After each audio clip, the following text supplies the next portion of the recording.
जैसा कि एल्विस को अंदाजा था, उसे उस मशीन से एक बहुत ही वैल्यूएबल स्क्रैप मेटल मिला, जैसे कि लेड। सबसे ज्यादा ध्यान उसका एक एल्यूमिनियम के सिलेंडर ने खींचा, जो कि उस डिवाइस के एकदम सेंटर में पड़ा हुआ था। उस सिलेंडर में एक ग्लास विंडो थी। एल्विस ने एक स्क्रू ड्राइवर से उस ग्लास को तोड़ा तो उसमें से चावल के दाने जैसी चीज मिली, जिसे टच करते ही वो पाउडर बन हवा में फैल गई। उसे कोई अंदाजा नहीं था वो पाउडर क्या चीज थी, पर आगे चलकर यही पाउडर गुआनिया सिटी की 70% इमारतें ताश के पत्तों की तरह गायब करने वाला था। आज की यह सच्ची कहानी किसी ज़ॉम्बी एपोकलिप्स की याद दिलाएगी। अगर आप इसे पूरा सुनते हो तो आखिर का पैराग्राफ सुन के आपका कलेजा मुंह में आ जाएगा।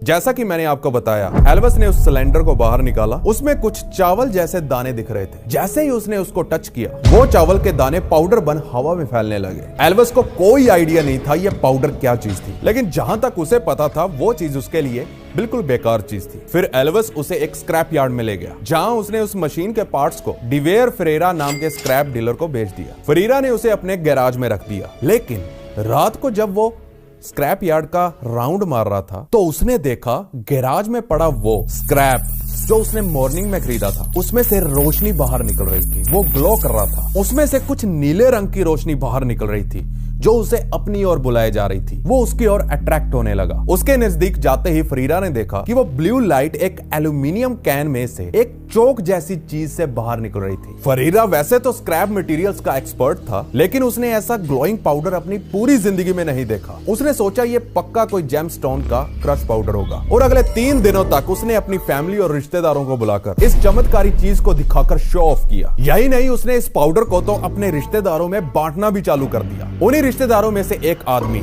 आयरो फेरेरा, जो इस चमत्कारी पाउडर को अपने घर ले गया। उसने सोचा ये चीज उसकी बेबी गर्ल को बहुत पसंद आएगी।